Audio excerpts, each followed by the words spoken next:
Okay, so do we have a slide, do we? Jimmy, where's my slides? Welcome, we're a technology company. We're going to present a blank slate. Because, well, not that that's what we're actually doing, but this is what Bitcoin is right now. So while I'm waiting, and Jimmy's quickly actually connecting me up, Bitcoin is a blank slate. It is what we're going to start creating. And we can do many, many things with it. Today, I'm going to start the first of many things. I've been saying soon for a long time. And I'm going to start, first of all, telling you, soon as today. So we're going to start, and we have started, releasing papers, releasing code, releasing technology, and teaching people all about Bitcoin. All the things that you've been told that you're meant to know, except we're going to start teaching you the truth. And we're going to get you to understand that with Bitcoin, the power is within. The code is rich enough. The network is strong enough. We don't need to do half the things people tell us we need to do. We don't need to rebuild it. We don't need to change it. We don't need to bastardize it. Bitcoin is powerful right now. So let's have a look at a few things here. So we got our small world mesh networks, etc.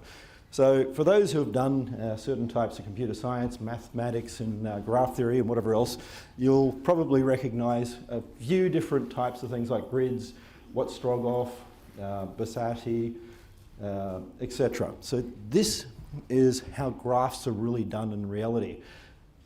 And the key is understanding connectivity in Bitcoin is incentivized.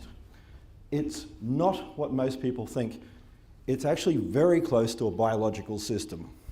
Bitcoin is probably, and I'll argue, the first biologically inspired network. That's the difference. So we have an overlay network. Everyone loves to say, oh, you can stop Bitcoin because it sits on top of the internet. But it doesn't just sit on top of the internet. It sits on top of everything. We don't care whether you've got your special satellite connections that only special people like Samsung can use. We don't care if you're using SMS. I don't care if you're tweeting things. Because with Bitcoin Cash and low fees, you can tweet money. Tipperbot allows it. Yay, Tipperbot. So Bitcoin is not an overlay network. Bitcoin is the overlay network. Everything, anywhere, if you can imagine it, it's it. So what we can start thinking about is screw the network underneath. That's just how we connect. What matters is all these other things start connecting. And we care about the edge between the networks. Everyone keeps saying nodes, nodes, nodes. Network graph theory. It is not what you think. The nodes aren't the important part. The connections are. If you think about real life, it's not that you know someone, it's you know someone who knows someone who knows someone. The old small world theory, 6 degrees of Kevin Bacon.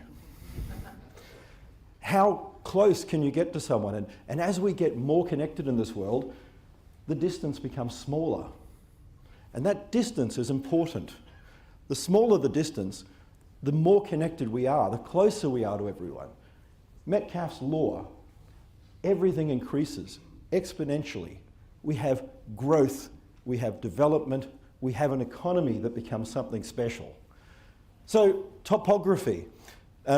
I've been trying to get math out there for ages, and I've got lots of mathematical papers coming out with lots and lots of squiggles that everyone will look at and go, oh, that's too complex, and go away. So rather than that, we're going to also do some other things. And I'm going to explain the things about supernode peers, and in some of the things I've studied like epidemiology, you end up with what we would call a giant network, a giant cluster. And giant clusters are those areas that are hyper-connected. And this is where people go wrong in an understanding of things like Bitcoin. They don't understand that hyperconnectivity is not centrality. It is the opposite. Centrality is that one lightning node that connects to a million other nodes, that if you DOS it, takes out everyone. Having a central group, a giant cluster, is resilient. It's the thing that in the 60s, when they tried to make DARPANET, and then ARPANET, etc., they wanted. This is the military's wet dream because you can't blow it up. You can't take it out. You can't do anything. And guess what? They didn't make it. So, we're going to have a nice, simple little video. Following in the next few weeks, months, and everything else, we're going to go much further than this. And we're going to get some, hopefully, not only explain it like I'm 5, but explain it to my grandma level videos. Ones that actually take this, some complex ones, some simple ones, some nice little animated comic ones, everything, so that you can explain Bitcoin to anyone you know. We're going to put them out there and let every one of you take them and use them. Let you explain anything. Let you build on the ideas and teach Bitcoin to the world, because that's what we're going to do. I'm already involved with a university in Paris, a couple of them, and some other ones in Australia, and we're going to start master classes and actually try and put together some courses and start teaching people what Bitcoin really is. And along that, we're going to start with a little video and explain something about Bitcoin. So, Bitcoin, why is it resilient? So if we think the miners here, and they've got those users, we've got this network structure, and it sort of forms what is called a small world network. As we remove and connect only to those areas, we find that the miners are actually incentivized to find a giant node connection. And the users will then start connecting to miners, because users aren't as incentivized to actually keep links open. So when you send a packet, this is what happens. First hop, second hop. Bang, that's it.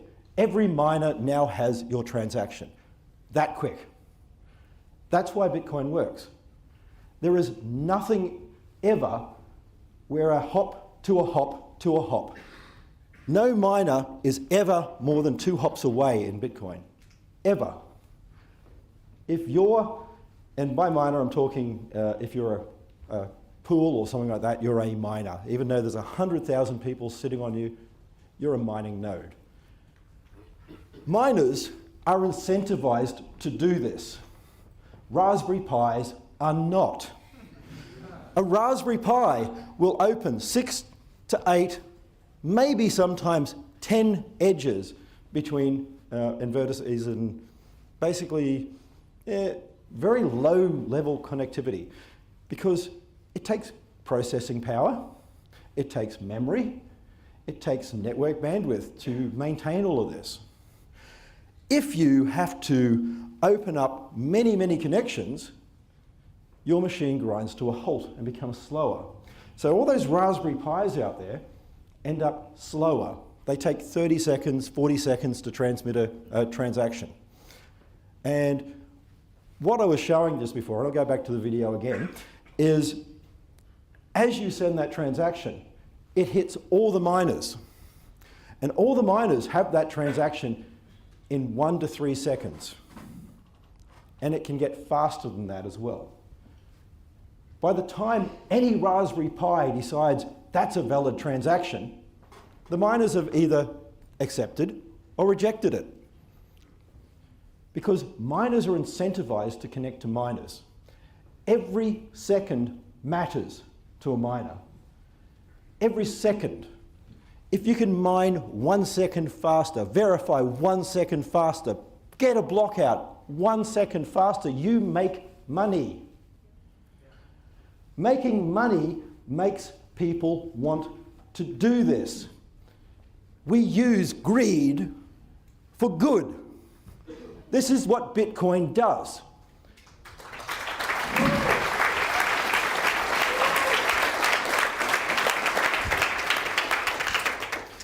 Bitcoin is not a system of cryptographic protocols.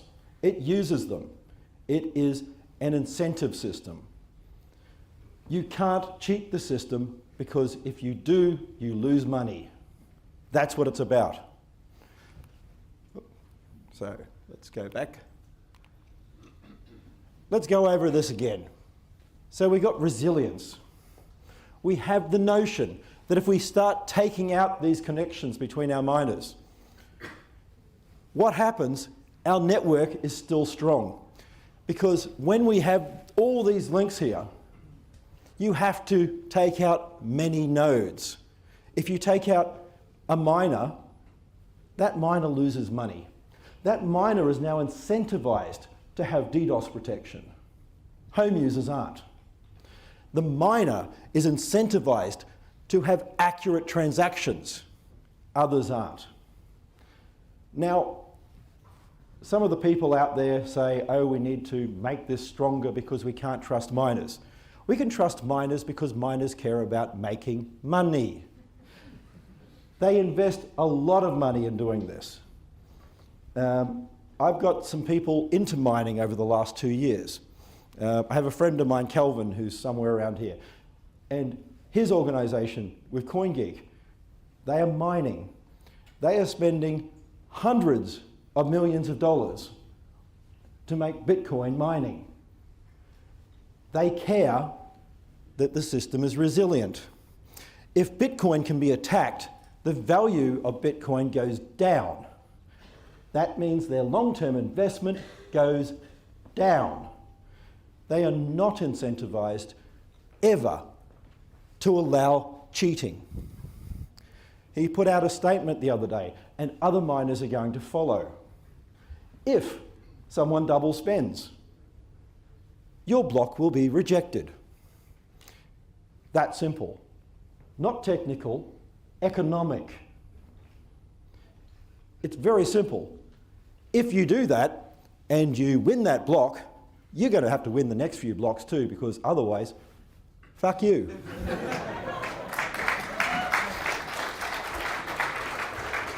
So if you're a 10% miner, your chance of getting a collusive double spend is 0. Because if you manage to get that block at your 10% chance, you're orphaned. That's how we trust things in Bitcoin. It's about people. It's about everyone working together. It is about incentivizing people to create more. So that's what we're going to be doing at nChain as well. We're going to start building and incentivizing systems. Not we want to go out there and do everything. We want to start everyone else building a Bitcoin world. So we're going to make it so that you guys can create tokens. My patents, my code, my whatever else, we're going to give it away to Bitcoin Cash for the most part.